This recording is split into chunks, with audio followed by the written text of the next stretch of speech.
عليكم ورحمة الله وبركاته.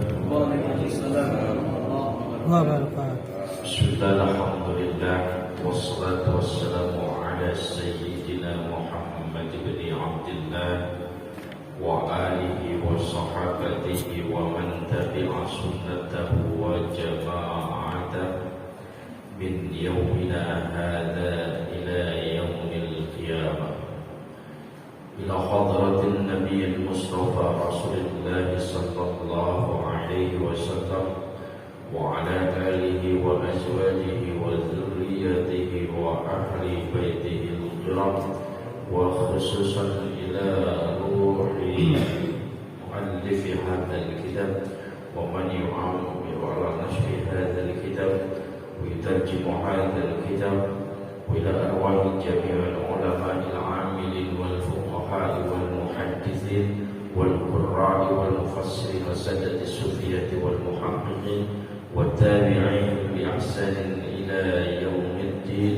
شئ لله لهم الفاتحة. أعوذ بالله من الشيطان الرجيم. بسم الله الرحمن الرحيم. الحمد لله رب العالمين الرحمن الرحيم مالك يوم الدين. إياك نعبد وإياك نستعين. اهدنا الصراط المستقيم صراط الذين أنعمت عليهم غير المغضوب عليهم ولا الضالين. يا رب بالمصطفى بلغ مقاصدنا واغفر لنا ما مضى يا واسع الكرم. يا رب بالمصطفى بلغ مقاصدنا واغفر لنا ما مضى. لي خمسة أطفي بها حر الوباء الحاطمة: المصطفى والمرتضى ابنهما وفاطمة. يا رب بالمصطفى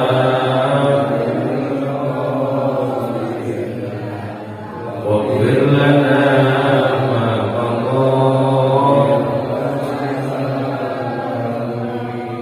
لم يتلم قط طه مطلقا أبدا ومتى ثاب أصلا في مدى الزمن. يا رب بالمصطفى واغفر لنا ما مضى.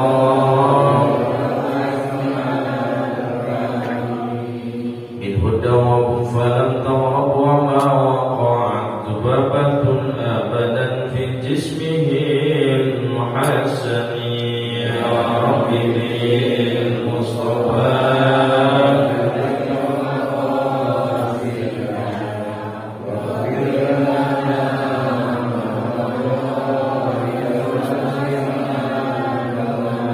بخلفه كأمام رؤية ثبتت ولا يرى أثر قول منه في علن. يا رب بالمصطفى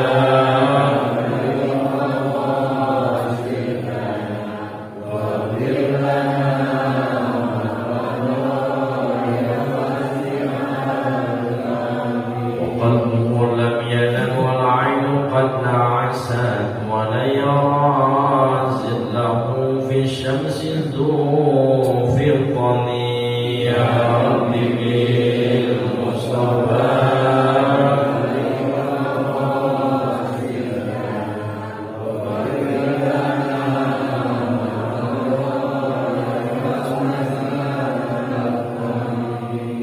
قد فوقد عادة قوما إذا جلسوا عند الولادة سفيانا بمختتن. يا رب بالمصطفى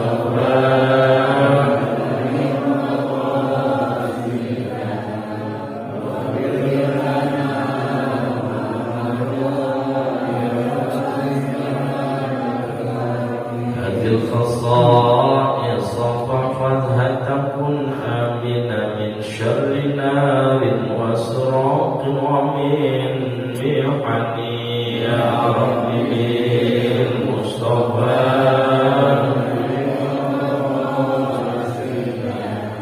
واغفر لنا ما مضى يا واسع الكرم يا رسول الله سلام عليك يا رفيع الشان والدرج عن فتيات جيرة الحلم يا أهيل الجود والكرم اللهم صل وسلم وبارك عليه وعلى آله.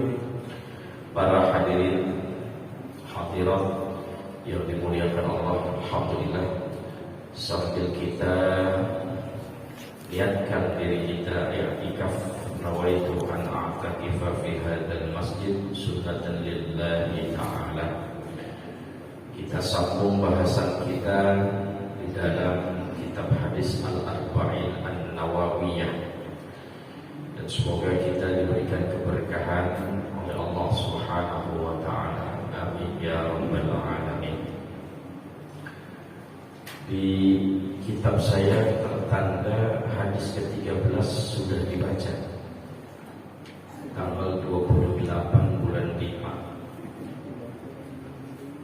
Ke-12 Pak. Ke-12 karena 25. Oh, itu 12. Iya.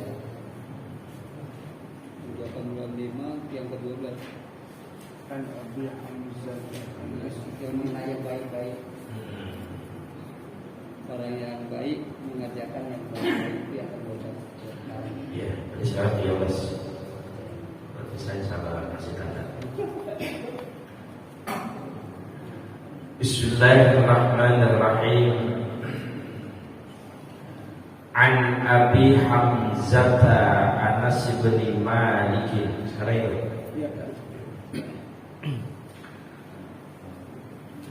Riwayat hadis bersumber dari Abi Hamzah Anas bin Malik radhiyallahu anhu, khatimi Rasulullah sallallahu alaihi wasallam qala.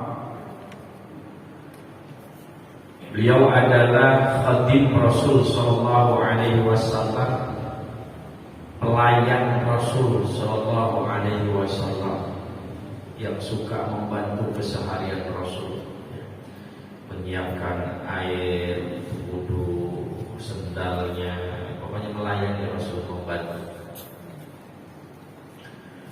La yu'minu ahadukum hatta yuhibba li akhihi ma yuhibbu li nafsihi. La yu'minu, tidak sempurna iman ahadukum, salah seorang kalian,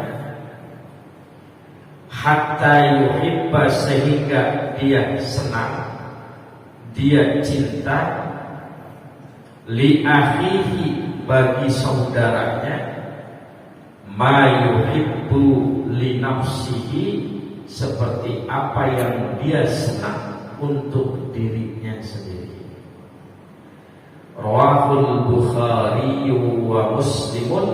Hadis ini diriwayatkan oleh Imam Al-Bukhari dan Imam Muslim. Hadisnya singkat. La yu'minu ahadukum hatta yuhibba li akhihi ma yuhibbu li nafsihi. Insyaallah hafal cepat ya. Insyaallah hafal cepat. Ini hadis diriwayatkan oleh Anas bin Malik. Beliau punya anak namanya Hamzah, maka diberikan kunyah menjadi Abi Hamzah atau Abu Hamzah, bapaknya Hamzah. Nah, Anas bin Malik ini ketika Rasul sallallahu alaihi wasallam tiba di Madinah, hijrah, emaknya datang ke Rasul sambil membawa Anas bin Malik. Sambil membawa Anas bin Malik, kata emaknya, wahai Rasulullah, ini anakku aku serahkan kepada engkau untuk berkhidmat melayani engkau. Itu emaknya menyerahin. Khud, dikatakan khud hadza gulaman yukhdimuka. Ambil anak ini wahai Rasul dan jadikan sebagai khadim engkau, orang yang melayani engkau kebutuhan keseharian engkau. Dan saat itu umurnya 10 tahun ya. Masih kecil ya, 10 tahun. Sejak itu beliau membantu Rasul Sallallahu Alaihi Wasallam sampai wafat, berkhidmat pada Nabi. Ini Anas bin Malik sampai wafat Sallallahu Alaihi Wasallam. Dan Anas bin Malik ini orang yang didoakan oleh Rasul Sallallahu Alaihi Wasallam ketika beliau menikah. Itu doanya khusus untuk beliau. Allahumma aksir auladahu wa amwalahu. Doanya itu. Kalau yang lain kan doanya Allahumma jma', atau bahasanya yang sering kita baca itu baik apa? Wawainaan itu kan doa yang biasa. Beliau doanya Allahumma aksir amwalahu wa auladahu, atau Allahumma aksir auladahu wa amwalahu. Ya Allah, banyakin anaknya Anas dan banyakin hartanya. Doa Rasul diijabah. Anaknya Anas bin Malik keturunannya hampir ini 80 lebih. Kira-kira kalau anaknya segitu, banyak gak duitnya? Banyak. Karena banyak anak banyak rezeki. Setiap anak itu bawa rezeki masing-masing. Beda sama orang kita sekarang, banyak anak banyak resiko. Banyak anak banyak resiko. Yang satu masuk ke sini, yang satu masuk sekolah sini, yang satu dipikirin duluan ya. Jadi udah ditik duluan. Jadi banyak anak banyak resiko. Apalagi kalau ada program cukup dua anak ya, kedikitan. Ini Anas bin Malik saking dekatnya dengan Rasul, beliau sholat itu sama seperti Rasul, kakinya sampai bengkak, bahkan tak keturu ya. Sampai tak keturu qadamahu daman, sampai kakinya karena bengkak tadi keluar darah. Pernah gak kita sholat sampai keluar darah? Enggak. Itu karena yang lain. Ini sampai lebihnya. Idza khatamal Qur'an jama'a waladahu wa ahla baitihi wa da'a lahu. Kalau dia khatam Quran, dia kumpulin anak-anaknya, dia kumpulin keluarganya, kumpul mengadakan khataman Quran, wa da'a lahu, dan berdoa kepada keluarganya semuanya. Jadi acara khatmil Quran udah ada yang nyontohin. Sahabat Rasul Sallallahu Alaihi Wasallam dikumpulin. Kenapa? Karena ketika khatmil Quran itu ribuan malaikat ikut turun. Di situ keberkahan nanti ada. Nah ini yang dilakukan oleh Anas bin Malik. Dan beliau ikut perang sama Ghazawat sampai 8 tahun itu 8 kali perang. Ikut perang bareng Nabi.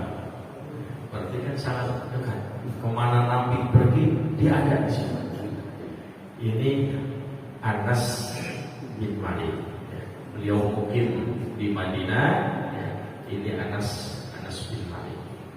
Jadi termasuk sahabat yang paling dekat karena disebut dengan khadim Rasulullah SAW, pelayan. Kalau di kerajaan itu namanya dalam. Apa namanya? Abdi dalam. Orang dalam yang melayani.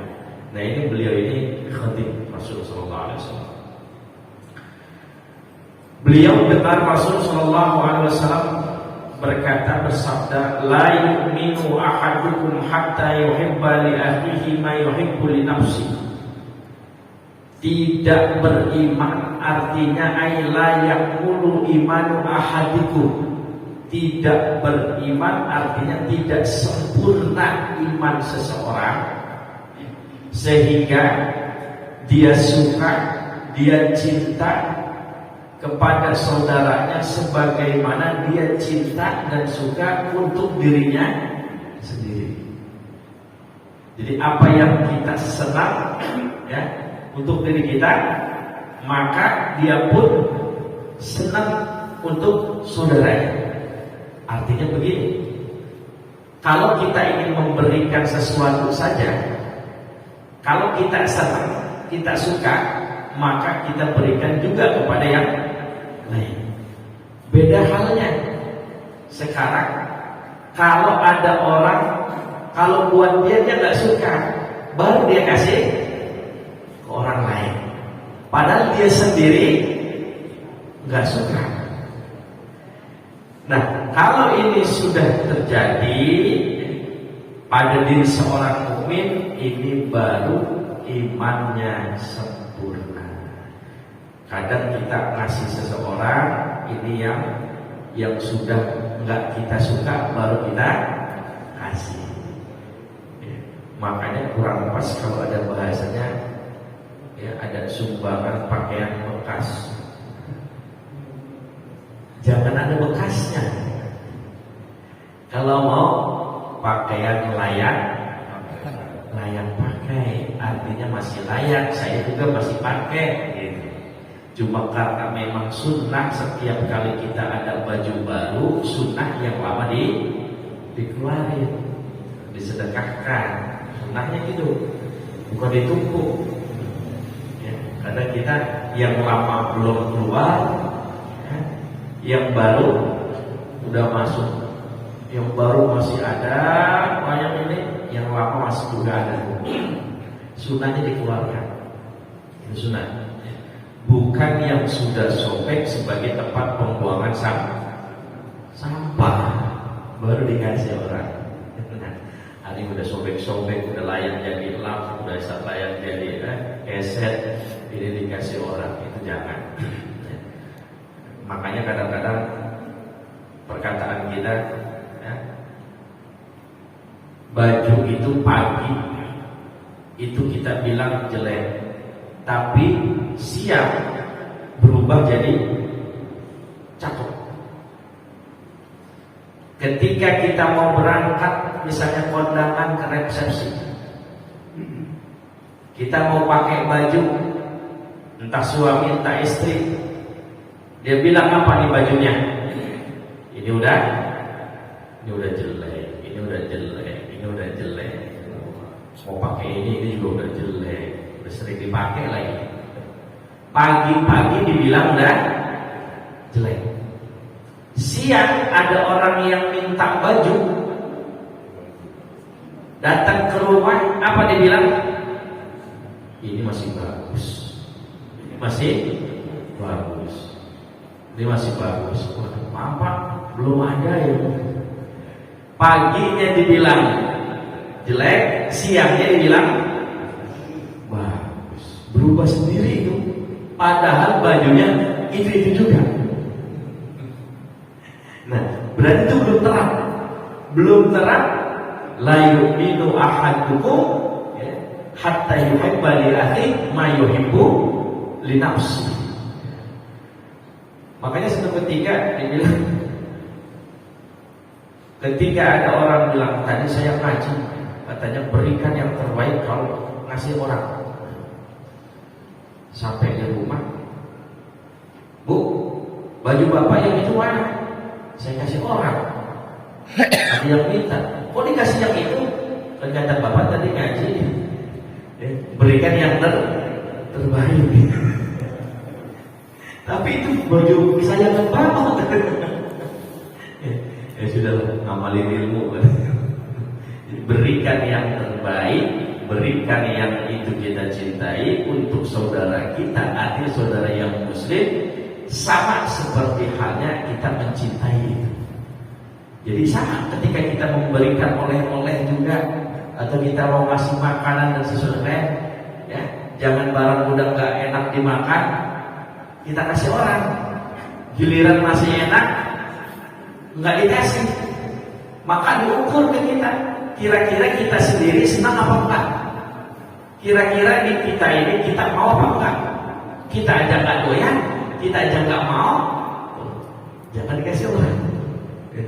Nah ini harus menjadi tolak ukurnya di situ. Ini dikatakan tamasukul mujtami al-muslim wal mahabbah wal wud fihi. Artinya di dalam Islam ini sampai bahasanya hal-hal yang terkecil saja ini diperhatikan, bagaimana muncul kecintaan kasih sayang terhadap sesama muslim. Dan jangan sampai timbul kekecewaan.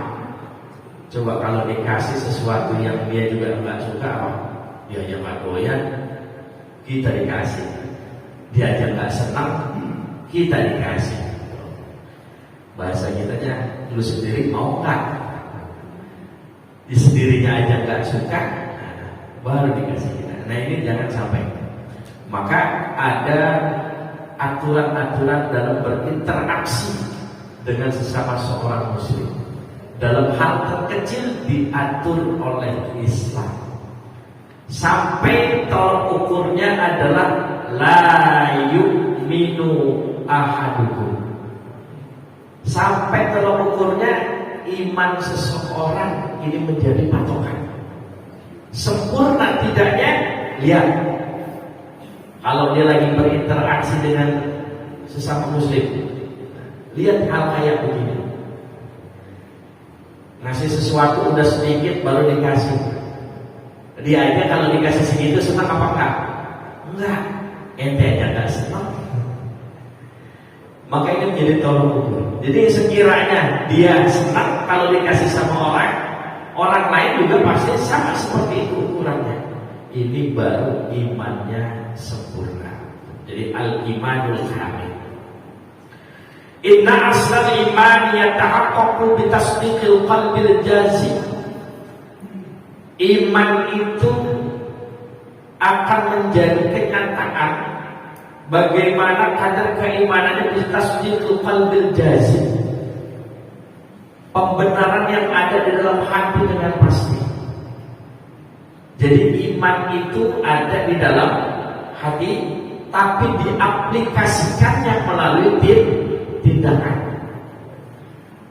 Maka Imam Al-Ghazali mendefinisikan iman itu al-imanu iqrarun bil lisan. Ada pernyataan dengan lisan. Asyhadu an la ilaha illallah wa asyhadu anna Muhammadar Rasulullah. Jadi kalau mau masuk Islam wajib ucapkan 2 kalimat syahadat itu. Ya, atau dulu pernah disebut dengan jimat kalimosodo. Ya. Jimat 2 kalimat syahadat. Ucapannya sekaten syahadatain asyhadu an la ilaha illallah, pakai wa asyhadu anna Muhammadar Rasulullah. Karena bergandengan ini. Kalau syahadatnya cuma asyhadu an la ilaha illallah, wa-nya enggak dilanjutkan, enggak jadi. Harus dua-duanya. Asyhadu an la ilaha illallah wa asyhadu anna Muhammadar Rasulullah. Dua-duanya harus dibaca. Maka kalau ada yang datang ingin mengucapkan 2 kalimat syahadat, Bapak enggak boleh tolak. Bapak wajib membimbing saudara yang mau 2 kalimat syahadat. Kan saya bukan ustaz, bukan kiai. Enggak perlu ustaz, enggak perlu kiai.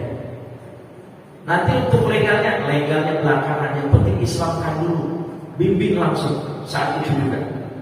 Sebab kita tidak tahu 5 menit ke depan apa yang akan terjadi.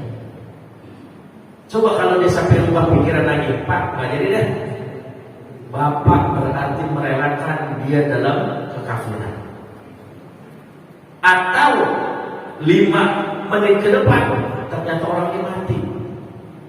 Belum sempat Bapak bimbing, Bapak pakai cari dulu orang, maka Bapak membiarkan orang mati dalam kekafiran. Nauzubillah. Sudah bimbing dulu, ucapkan 2 kalimat syahadat. Setelah itu baru kalau mau dilegal formalkan, bawa ke MUI. Ya. Nanti di MUI itu ada memberikan syahadat. Yang Kota Tangerang itu ada sekarang namanya Mu'alaf Center. Jadi dibina para mu'alaf yang baru masuk Islam itu dibina. Ya. Ada pendidikannya khusus di sana. Kemudian kata Imam Al-Ghazali, wa tasdiqun bil qalbi, membenarkan di dalam hati. Ya, membenarkan dalam hati. Jadi ikrar secara lisan, kemudian membenarkan dalam hati, wa amalun bil arkan, dan ada kegiatan, ada aktivitas keimanan itu, yaitu bil arkan, dengan anggota tubuh kita. Nah, anggota tubuh kita apa? Mengerjakan apa? Sholat, puasa, zakat, sedekah, haji, itu adalah amalun, ya, bil arkan. Maka iman itu nanti ada 2. Ada iman yang bersifat i'tiqadi, hati urusannya. Ada iman yang bersifat amali, kegiatan. Maka kalau iman yang bersifat i'tiqadi, wajib 100% iman itu ada. Nggak boleh setengah-setengah. Ragu saja sedikit dari rukun iman yang 6, kafir, batal keimanannya. Ya. Nggak percaya kepada Allah sedikit saja nggak percaya, batal keimanannya. Hati-hati. Atau rukun iman yang lainnya, nggak percaya kepada Al-Quran, 1 huruf saja nggak percaya, kafir. Alhamdulillah. Kepada malaikat, kepada Rasul, hari akhir, ya, qada dan qadar, nggak percaya, hati-hati. Faqad kafar, kafir.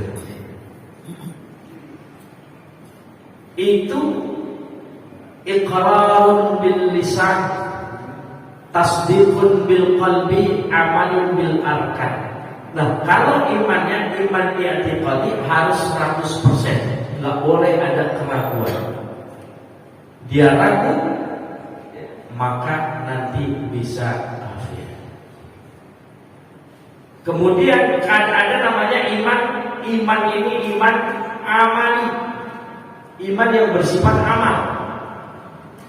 Iman amali ini kadang naik, kadang turun. Naik keimanan seseorang kalau dia rajin ibadah, rajin taat, rajin ngaji, rajin ke masjid, rajin sholat, rajin berbuat baik, rajin sedekah, maka naik keimanannya. Al-iman yazid, imannya bertambah. Wayankus, kalau lagi malas, kemana nih bapak anu? Nggak ke masjid-masjid, nggak ngaji-ngaji, pokoknya malas. Karena lagi malas, berarti turun. Ini yang disebut al-iman yazid wa yanqus. Itu adalah iman amali yang secara aktivitas keislaman kita rajin ibadah, itu iman amali. Beda dengan iman i'tiqadi. Kalau iman i'tiqadi nggak boleh ada keraguan sedikit pun. Maka dari kata-kata itu, iman itu adalah iqrarun bil lisan, harus ada ikrar. Ini jadi bahasa kita nih, ikrar, pernyataan dengan lisan. Maka kalau dia hanya mengucapkan saja, tapi tasdidnya nggak ada, membenarkan dalam hati nggak ada, fahuwa munafik, maka disebut munafik. Hanya 2 kalimat syahadat, ini munafik. Sekarang banyak modus munafik. Modusnya apa? Ingin menikahi wanita muslimah. Ketika ingin menikahi muslimah, maka dia pura-pura mengucap 2 kalimat syahadat. Ketika diminta untuk Islam, dia nggak mau. Contoh, ada pernah datang ke saya lewat telepon dengan Pak Ustaz Syarif, iya, saya mau masuk Islam Pak, silakan saya tunggu. Datang, saya bilang, cuma nanti setelah 2 kalimat syahadat, saya antar Bapak ke klinik. Ngapain Pak? Di khitan. Gimana Pak kalau nggak perlu di khitan Pak? Kan saya mau nikah, yang penting saya nikah. Bapak setelah mengucap 2 kalimat syahadat, Bapak otomatis langsung Islam. Setelah Bapak Islam, ini ada beban-beban yang harus Bapak kerjakan sebagai seorang muslim. Beban sholat. Bapak harus sholat. Bukan hanya 2 kalimat syahadat diucapkan. Bapak nanti wajib puasa, Bapak mengerjakan haji, umroh. Ini kewajiban-kewajiban dalam Islam. Tapi Pak, ada yang cuma ucap Bapak, nggak pakai harus khitan. Sholat tidak sah Pak kalau tidak di khitan. Karena syarat sah sholat adalah bersih dari najis, hadas dan kotoran. Kalau orang belum di khitan, maka masih ada najisnya. Maka Bapak berapa kali pun sholat gak bakalan sah. Kalau Bapak berniat dan memang benar-benar mau masuk Islam, saya tunggu sore. Ternyata Pak, saya tungguin nggak datang Pak. KTP udah dikirim, ya, fotokopinya. Agamanya Protestan tadinya. Mau nikahin janda ini. Mau nikahin janda. Saya tunggu, saya bilang, ternyata ini modus. Setelah dia menikahi, dia mau ngajak istrinya ini masuk ke agamanya, pindah agama. Nggak jadi ya. Makanya nggak cukup Pak. Tasdiknya nggak ada, maka munafik jadinya. Munafik jadi. Ada membenarkan saja, ikrarnya nggak ada, ini pun nggak jadi. Maka murtad dirinya. Ada dia rajin sholat, ya, rajin sholat, dia beriman, tapi tasdiknya nggak ada, sama, ini nggak jadi. Maka harus lengkap semuanya. Ada yang sudah ucap ikrar, membenarkan juga, KTP-nya juga Islam, tapi nggak mau ibadah, gimana nih? Maka fahuwa fasik, orang ini namanya orang fasik. Selama dia meyakini rukun iman, rukun Islam, tapi malas, nggak mau ibadah, itu nggak jadi kafir, tapi fasik namanya, pelaku dosa, itu fasik. Nah, sekarang banyak di kita yang orang-orang fasik, yang malas sholat fasik, malas ibadah fasik. Jadi ada mukmin taat yang muti, ada yang mukmin fasik, dia beriman tapi fasik. Tapi kalau mukmin kafir nggak ada, mukmin kafir nggak ada. Kalau kafir dia udah kafir, berarti dia hanya mengucapkan saja, itu pun jadinya munafik. Nah, ini terkait masalah keimanan. Jadi wala yaqulu fi sadril muslim illa idza asbaha insan khair.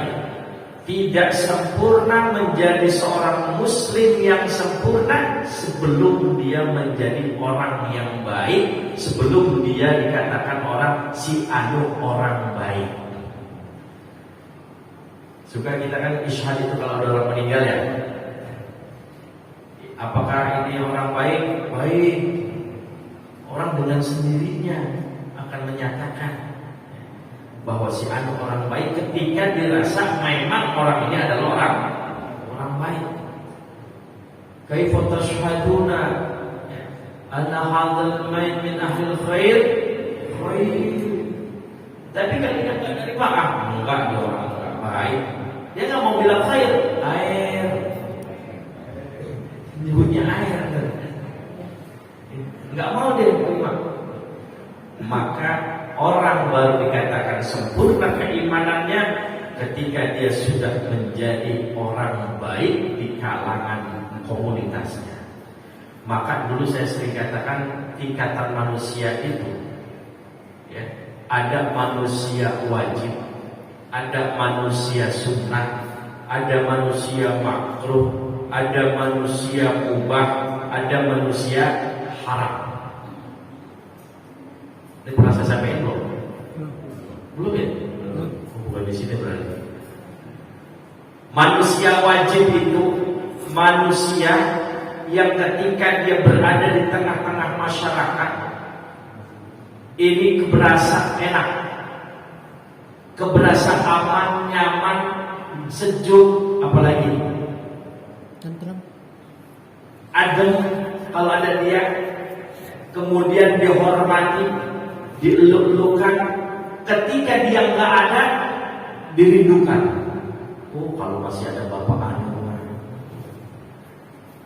hangat keberadaannya itu, bijak orangnya, nggak adanya dirindukan, adanya dieluk-elukan. Ini manusia wajib. Orang merasa sangat kehilangan ketika orang ini nggak ada. Orang wajib. Ada yang tingkatan kedua turun, sunnah. Manusia sunnah ketika beradanya dia di tengah-tengah masyarakat, di komunitasnya, dia disanjung, dieluk-elukan, dihormati, hangat kalau ada dia, enak kalau ada dia. Tapi ketika dia tidak ada, ya sudah, selesai. Masih mending manusia sunnah. Ada manusia makruh. Wah, manusia makruh. Adanya dibenci. Orang nggak suka sama dia, gedek sama dia, makruh. Tapi ketika dia sudah pindah, ketika dia sudah nggak ada, ketika dia sudah meninggal, selesai. Waktu hidupnya doang dibenci. Ada manusia yang keempat, manusia mubah. Manusia mubah itu adanya nggak adanya sama masyarakat dianggap yang sama aja, tidak keberasa adanya, apalagi nggak adanya. Adanya saja tidak dirasakan keberadaannya. Jadi ada nggak ada ya sama aja. Ini namanya manusia mubah. Nggak ada pengaruh, manfaatnya nggak ada, kemaslahatannya nggak ada, ganggu juga enggak. Sibuk sama dirinya sendiri, ganggu orang yang enggak, manfaatnya juga nggak ada. Ini manusia mubah. Sisi manfaat madaratnya nggak dirasakan. Ada nggak ada seperti nggak ada. Ini manusia yang kayak begini. Banyak kan model kayak gini? Banyak ya? Lebih banyak. Yang terakhir manusia haram. Sama manusia haram ketika dia berada di tengah masyarakat dibenci, bahkan bikin onar. Orang gak senang sama dia kalau dia ada di kampung sini. Pokoknya apa juga hilang sama dia. Nggak aman pokoknya di kampung kalau ada dia. Ketika dia pindah, ketika dia meninggal, dia nggak ada, orang bilang alhamdulillah si anu udah mati. Ketiadaannya disyukuri dan kejelekannya masih diomongin sama orang. Padahal nggak boleh ngomongin keburukan, kejelekan orang yang sudah mati, meninggal. Tapi itu masih teringat sama orang-orang. Dulu si Ado kalau masih adanya aja, kampung itu udah kayak apa tahu. Jadi keberadaannya waktu masih hidup dibenci, sudah tidak adanya masih keberasa itu. Masih dirasakan, efeknya masih ada. Nah, kira-kira dari 5 golongan manusia ini, wajib, sunnah, makruh, mubah, haram, kira-kira kita masuk yang mana tuh? Sunnah aja.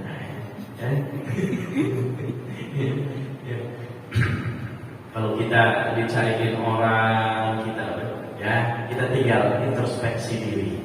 Ya. Yang mana nih kita? Kalau sudah sampai manusia wajib, ini alhamdulillah.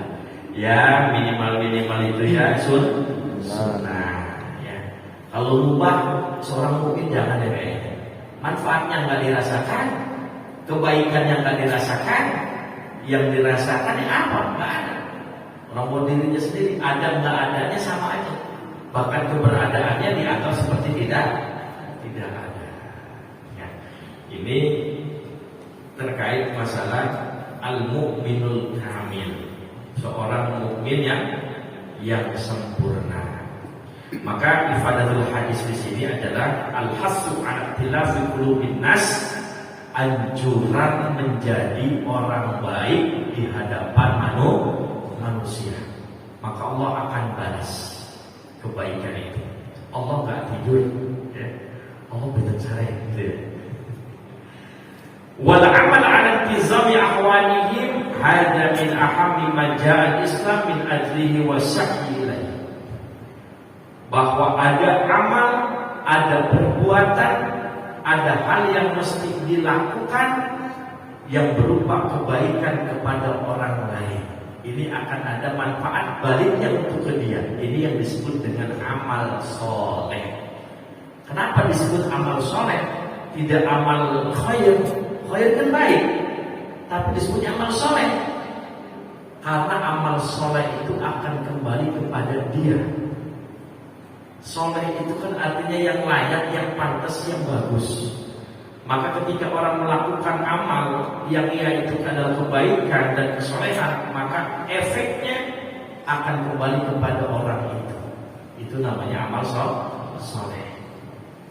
Kemudian at-tanfir minal hasad li'annahu yatanafi ma'a kamalil iman. Fa innal hasid yaqrahu ay yafuqahu ahadun fi khairin aw yusawihi fi.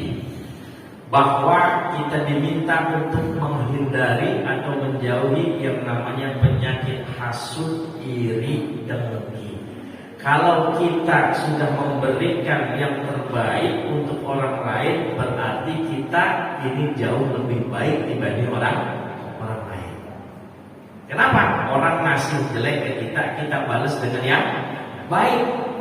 Atau kita apa yang kita sukai kita berikan, maka ini tidak ada iri, tidak ada dengki. Karena dengki, iri ini dapat menghilangkan kebaikan. Ya.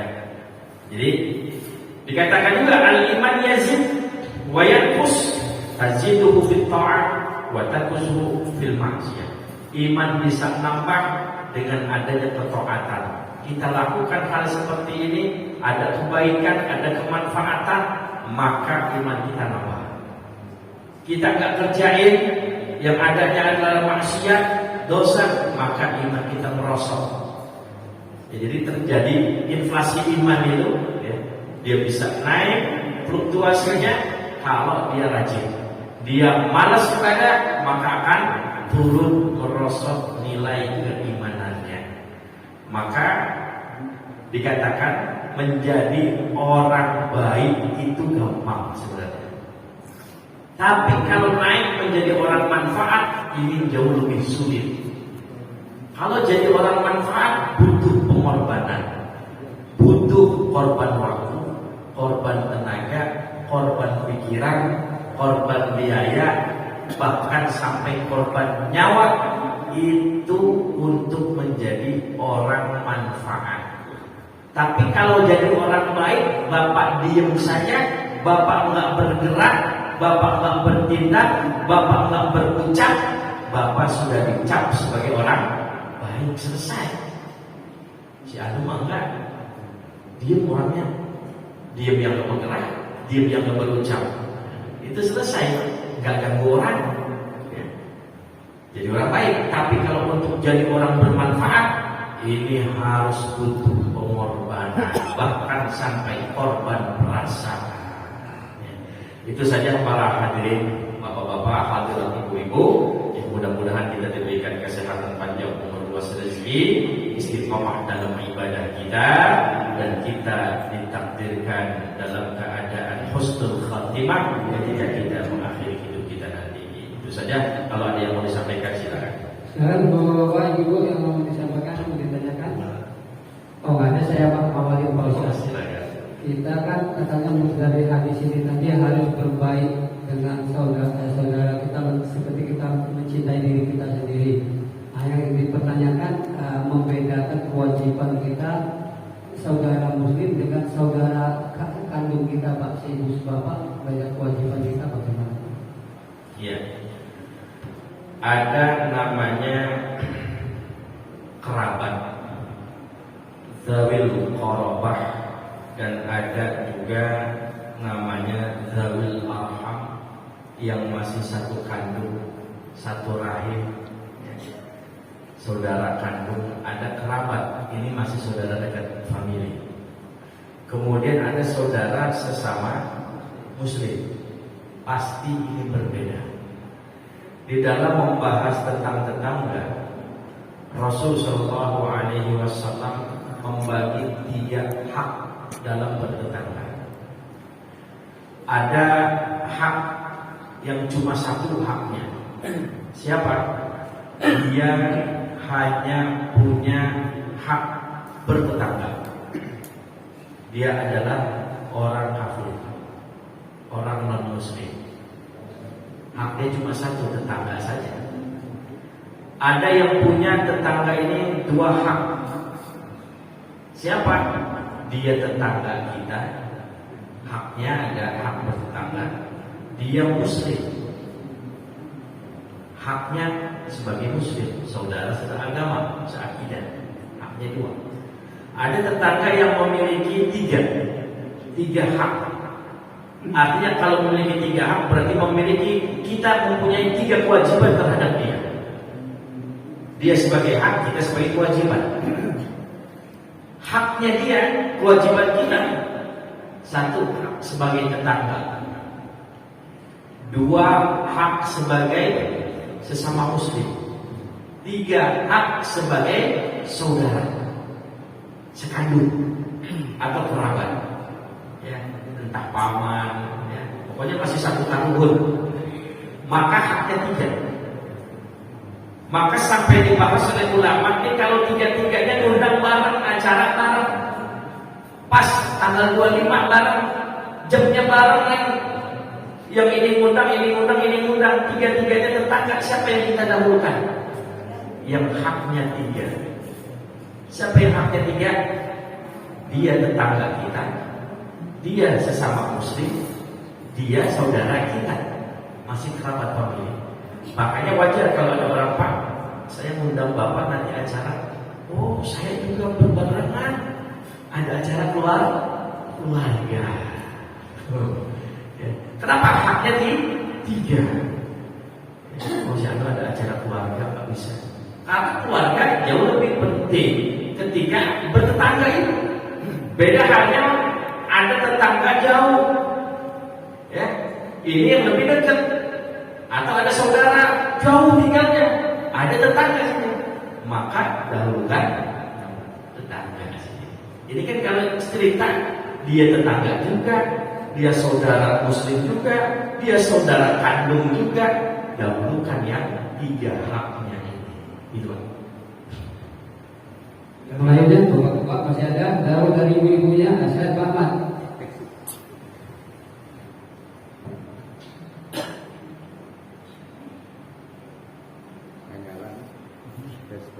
Ustaz, ini berdekatan dengan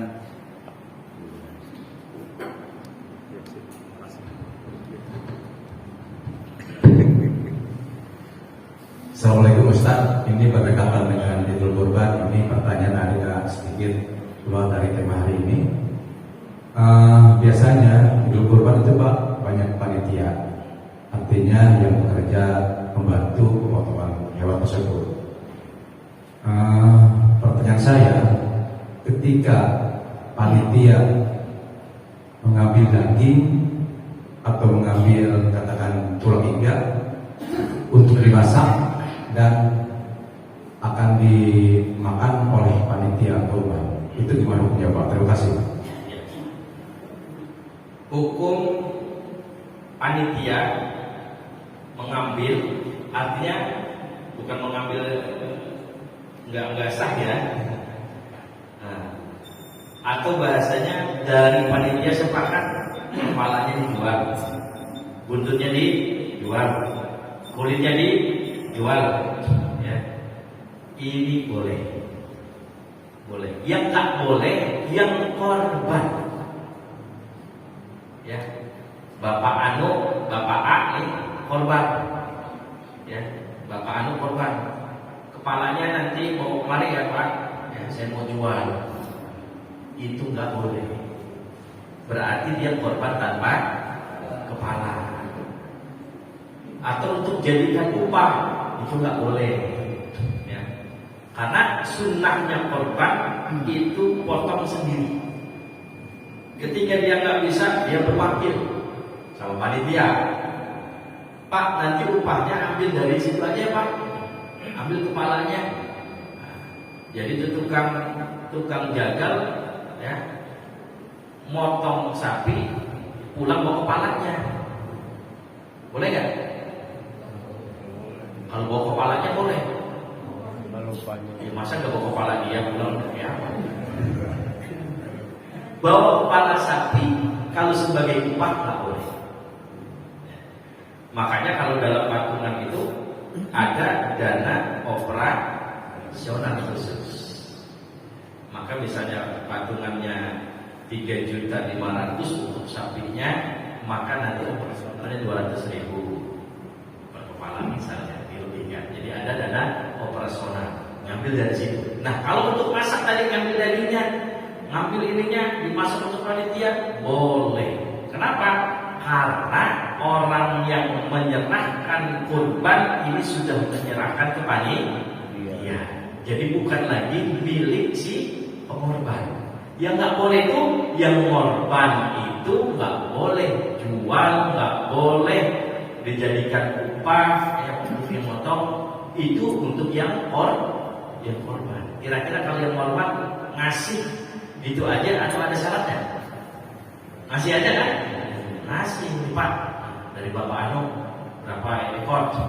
Selesai. Ya udah, nanti urusan panitia. Misalnya nih kepala sapinya buat Ustaz Syarif nanti diantar gitu kan misalnya. Boleh kan? Boleh. Karena sudah diserahkan dari yang mengorban.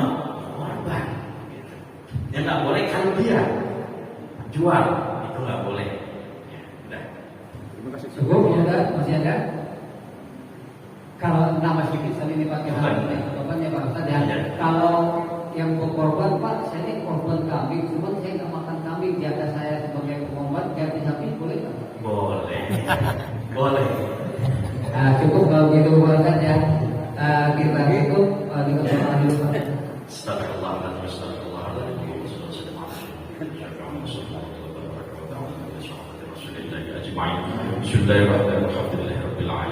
يوافي نعمه ويكافئ مزيده يا ربنا لك الحمد كما ينبغي لجلالك الكريم ورحمتك سبحانك